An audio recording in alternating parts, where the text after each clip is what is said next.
जनतामा निहित रहेको नेपाली जनतामा निहित रहेको नेपालको संविधानप्रति पूर्ण वफादार रही सत्यनिष्ठापूर्वक प्रतिज्ञा गर्दै ईश्वरको देश र जनताको नाममा शपथ लिन्छु कि प्रधानमन्त्री पदको जिम्मेवारी प्रचलित कानूनको पालना गरी मुलुक र जनताको भलो चिताई कसैको डर नमानी पक्षपात नगरी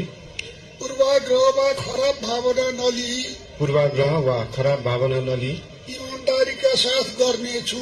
ईमानदारीका साथ गर्नेछु र आफ्नो कर्तव्य पालनको सिलसिलामा आफूलाई जानकारीमा आएको कुरा म पदमा बहाल रहँदा वा नरहँदा जुनसुकै अवस्थामा पनि प्रचलित कानूनको पालना गर्दा बाहेक अरू अवस्थामा कुनै किसिमबाट पनि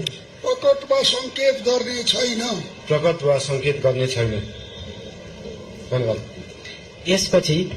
नवनियुक्त सम्माननीय प्रधानमन्त्रीज्यूलाई आफ्नो आसनमा रही